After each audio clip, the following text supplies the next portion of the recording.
Hi, this is Peter Ryneski, and this is a video recording or a screen recording for performing a passage analysis of Galatians 6 for Capital Seminary in the Logos Bible software program.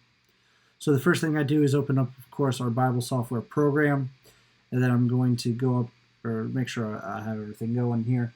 The first thing I want to do for a passage analysis is access my tools. And if I go over here to passage, scroll down, you'll see copy of Bible verses, Explorer, and then passage analysis. It's a tool to display visualizations, graphs, and charts generated for a given passage.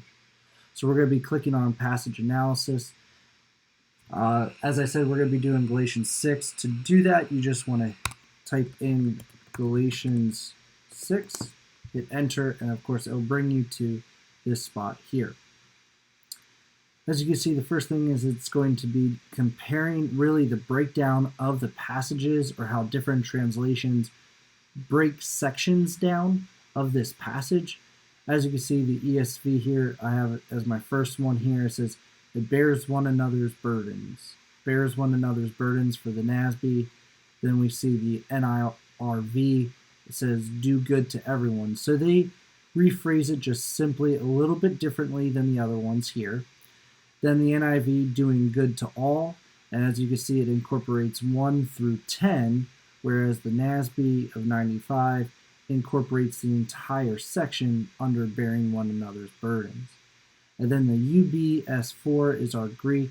As you can see here, it says 1 through 10, bears one another's burdens, and then here 11 through 18 is going to highlight the section of final warning and benediction. The New King James breaks it down into a few different areas. The next thing we see here is the word tree, which will highlight certain key words in the passage. So Christ, of course, is our biggest word here on our word map, or the word tree, which is, it seems that the entire passage is focusing around. Then we can look at our morph river, which is going to show us the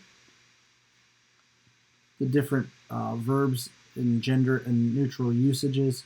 Cluster graphs, which will show us some of the different Bibles translations and where they're at. And then version river will show us and compare the different versions and how similar or different they are in their translations.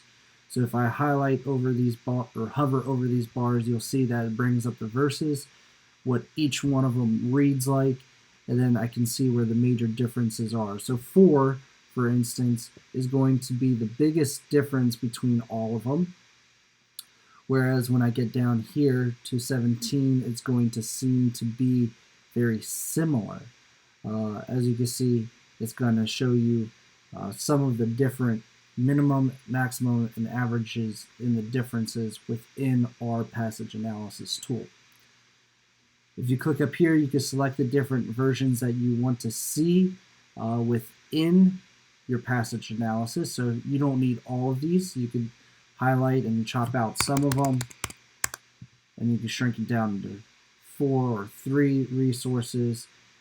If you go back to here, you'll see that the graphs will be a little bit bigger. We can set those and unclick these out. So if I don't want to look at those, I just want 4 different translations, I can do that as well. And that is the passage analysis tool for Galatians chapter 6 for Capital Seminary.